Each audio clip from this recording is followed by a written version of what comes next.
Coup de tonnerre sur l'échiquier maghrébin, Alger claque la porte diplomatique et redistribue les cartes face à Rabat. Une volte-face inattendue venue de Washington sème l'effroi dans les salons feutrés de la géopolitique. À l'heure où les agendas des grandes puissances s'entrelacent avec les ambitions régionales, le Sahara occidental revient au devant de la scène, non pas comme un vieux dossier poussiéreux qu'on ressort par routine, mais comme le révélateur brutal des rapports de force en mutation. Ce ne sont ni les images de Madrid, ni les échos discrets venus de la capitale américaine qui diront le contraire.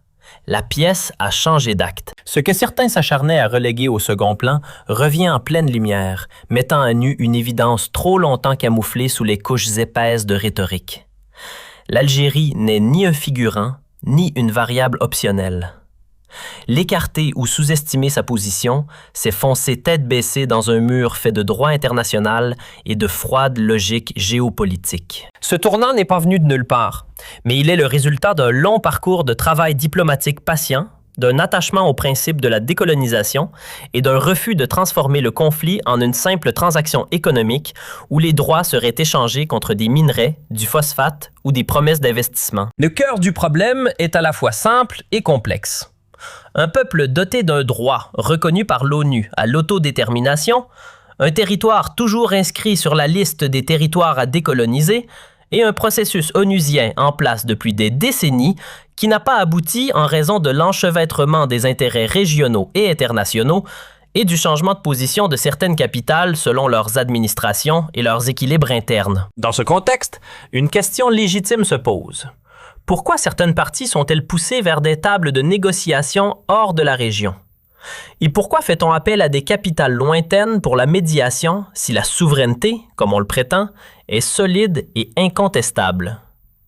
La souveraineté, lorsqu'elle est une réalité juridique et politique, n'a pas besoin de tournées de promotion ni de campagnes de persuasion et ne se teste pas dans les salles de négociation. Elle se protège par le droit, par l'acceptation de la communauté internationale et par le recours des peuples à leur volonté libre. Des administrations américaines successives ont tenté, chacune selon sa propre approche, de rechercher une solution rapide qui pourrait être enregistrée comme un succès politique ou comme un accord réussi. Souvent, des idées d'autonomie ou de formules transitoires ont été avancées comme une sortie pratique de l'impasse. Mais l'expérience a montré que les solutions partielles et temporaires, lorsqu'elles sont dissociées de garanties réelles et d'un mécanisme clair d'autodétermination, se transforment en un outil pour consacrer le fait accompli au lieu d'y mettre fin. C'est précisément là que se distingue la position de l'Algérie, qui refuse de réduire la question à de simples arrangements administratifs ou économiques et s'attache à son cadre juridique international, rappelant que tout règlement qui ne passe pas par un référendum libre et équitable sous supervision de l'Organisation des Nations Unies ne sera qu'un nouveau report de la crise. Ce qui s'est passé à Madrid et le mouvement diplomatique qui a suivi ont confirmé que l'Algérie possède un poids politique qu'il est impossible d'ignorer, non pas par esprit de démonstration, mais par réalisme. L'Algérie n'a pas abordé ce dossier depuis une position de faiblesse ni avec une logique de marchandage, mais à partir d'une posture de souveraineté et de principes constants. La décolonisation n'est pas un dossier négociable. Cette constance explique pourquoi l'Algérie est présente dans toute discussion sérieuse et pourquoi la boussole est réajustée chaque fois que certaines parties tentent de promouvoir des récits contraires à la légalité internationale. La diplomatie n'est pas seulement des discours à haute voix, mais une accumulation de positions cohérentes, une construction de confiance et une capacité à rassembler les parties lorsqu'elles s'éloignent sans renoncer à l'essentiel. Quant au discours récurrent sur les pressions et les accords, il faut le replacer dans son contexte. La politique internationale est, par nature, un champ d'intérêt, mais il existe des lignes rouges lorsqu'il s'agit des droits des peuples. Tenter de transformer le conflit en une question d'investissement dans les ressources naturelles ou en une carte dans le bazar de la politique étrangère peut produire des titres médiatiques, mais ne produit pas de paix durable. La paix véritable commence par la reconnaissance du droit, puis par la mise en place de mécanismes garantissant son exercice, puis par un accompagnement régional et international qui respecte ce processus au lieu de le contourner.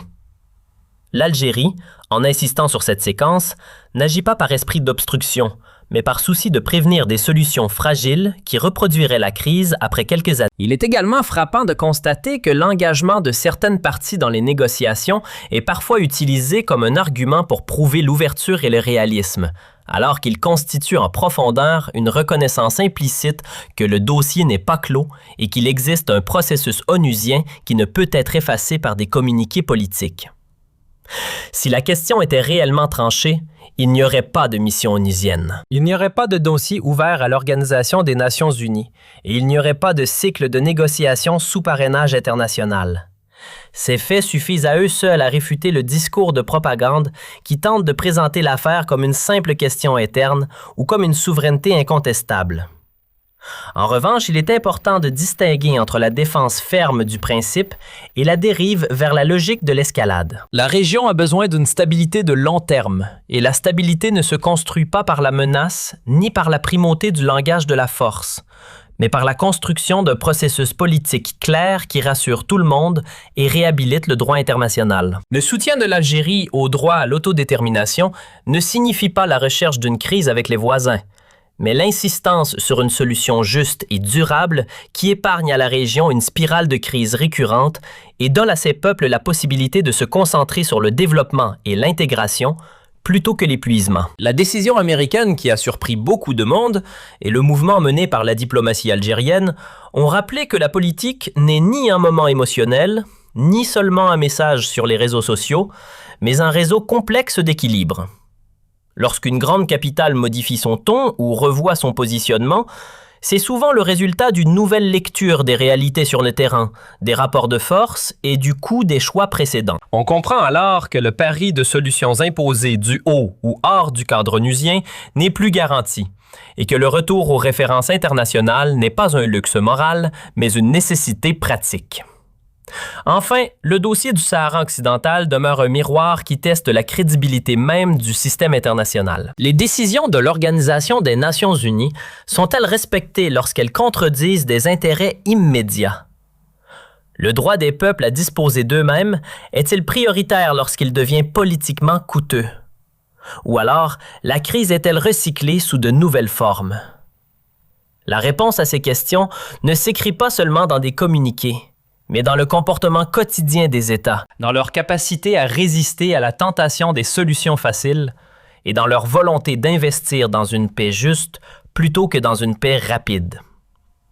En définitive, le dossier du Sahara occidental ne peut plus être traité comme une simple variable d'ajustement dans les calculs politiques régionaux ou comme une monnaie d'échange dans les négociations internationales. Il s'agit d'une question de principe avant d'être une question d'équilibre, d'un enjeu de droit avant d'être un enjeu de rapport de force et d'un test réel pour la crédibilité du système international qui prétend encore défendre la légalité, la justice et le droit des peuples à disposer d'eux-mêmes. Toutes les tentatives visant à contourner cette réalité, à l'enrober de discours techniques ou à la diluer dans des formules ambiguës, n'ont fait jusqu'à présent que prolonger la crise et retarder l'échéance d'un règlement juste et durable.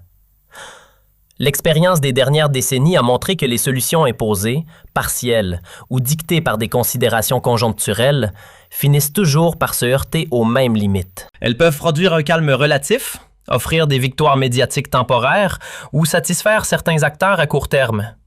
Mais elles ne construisent ni la stabilité, ni la confiance, et encore moins la paix. La paix véritable ne naît pas de l'effacement des problèmes sous des couches de discours diplomatiques. Elle naît de leur traitement à la racine, par la reconnaissance claire des droits et par la mise en place de mécanismes crédibles permettant de les exercer librement et sans contrainte. Dans ce cadre, le rôle de l'Algérie apparaît non pas comme celui d'un acteur cherchant la confrontation ou la surenchère, mais comme celui d'un État qui s'inscrit dans une continuité politique et diplomatique fondée sur un principe simple et constant. La décolonisation n'est pas négociable et le droit des peuples ne se marchande pas. Cette position, souvent caricaturée ou attaquée, s'est en réalité révélée à être un facteur de stabilité et de clarté dans un environnement régional marqué par les ambiguïtés, les revirements et les calculs à courte vue. Elle a permis de rappeler à chaque étape que la légalité internationale ne peut pas être invoquée à la carte, ni respectée quand elle sert certains intérêts et ignorée quand elle les contrarie. Ce qui se joue aujourd'hui dépasse largement le cadre d'un simple différend régional. Il s'agit de savoir si la communauté internationale est encore capable de faire prévaloir ses propres principes, si les Nations unies peuvent encore jouer leur rôle sans être instrumentalisées, et si le droit international conserve une valeur autre que symbolique dans un monde de plus en plus dominé par la logique de puissance et par le pragmatisme sans garde-fou. Le dossier du Sahara occidental est devenu de fait un révélateur de ces contradictions et un test grandeur nature pour la cohérence du discours international sur la paix, la justice et la sécurité collective. Il est également évident que la région n'a rien à gagner dans la perpétuation de ce conflit. Les coûts politiques, économiques et humains de l'instabilité sont connus, et ils pèsent sur l'ensemble des peuples du Maghreb, qui aspirent avant tout à la coopération, au développement et à l'intégration régionale. Mais cette aspiration légitime ne peut pas se construire sur le déni de droits fondamentaux, ni sur l'enterrement d'un dossier qui reste juridiquement ouvert et politiquement sensible. La stabilité durable ne se décrète pas. Elle se construit patiemment sur des bases solides, et ces bases ne peuvent être que le respect du droit et la reconnaissance des réalités historiques et juridiques. Les manœuvres diplomatiques, les pressions conjoncturelles et les tentatives de requalification du conflit sous des appellations nouvelles ne changent rien à l'essence du problème. Tant que le peuple sahraoui n'aura pas pu s'exprimer librement sur son avenir, tant qu'un processus clair, transparent et crédible n'aura pas été mené à son terme sous l'égide des Nations unies, la question restera posée et continuera de peser sur l'équilibre régional. Faire semblant de l'ignorer ou chercher à le contourner ne fait que repousser l'inévitable et aggraver à terme les frustrations et les tensions. Dans ce contexte, la constance de la position algérienne, souvent perçue comme de la rigidité par ses détracteurs, apparaît plutôt comme une forme de cohérence politique rare dans un environnement international marqué par l'opportunisme et les changements de cap fréquents. Cette cohérence n'exclut ni le dialogue ni la recherche de solutions. Mais elle fixe un cadre clair, celui du respect de la légalité internationale et du refus des arrangements qui transformeraient un droit en simple variable d'ajustement. C'est précisément cette clarté qui oblige, tôt ou tard, tous les acteurs à revenir à l'essentiel et à reconnaître que le problème ne peut être réglé durablement que dans ce cadre-là. L'avenir de la région dépendra en grande partie de la capacité des acteurs internationaux et régionaux à dépasser les calculs à court terme et à investir dans une paix fondée sur la justice plutôt que sur le rapport de force. Cela suppose du courage politique, de la patience diplomatique et une volonté réelle de rompre avec les logiques de gestion de crise permanente. Cela suppose également d'accepter que certaines questions ne se règlent pas par des slogans ou des coups médiatiques, mais par un travail de fond, souvent long et difficile, mais indispensable. En dernière analyse, le dossier du Sahara occidental restera un point de référence pour juger de la sincérité des discours sur le droit international et sur l'autodétermination des peuples. Soit ces principes continueront d'être invoqués de manière sélective au gré des intérêts et des alliances, soit ils retrouveront leur place centrale dans la régulation des conflits.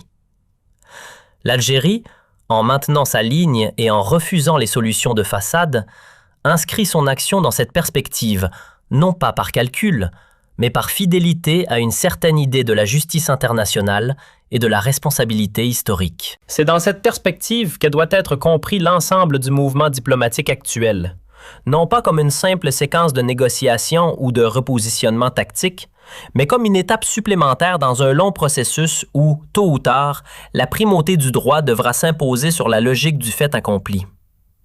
Le chemin est encore long. Les résistances sont nombreuses et les pressions ne manqueront pas. Mais l'histoire montre que les conflits fondés sur un déni de droit finissent toujours par revenir au centre du débat jusqu'à ce qu'une solution juste soit trouvée. Ainsi, loin des effets d'annonce et des lectures superficielles, l'enjeu réel reste celui de la construction d'un avenir régional apaisé, fondé sur le respect mutuel, la coopération et la reconnaissance des droits. C'est à ce prix seulement que la région pourra tourner la page d'un conflit qui a trop duré et ouvrir un nouveau chapitre, non pas celui des compromis fragiles, mais celui d'une paix solide, assumée et durable au bénéfice de tous.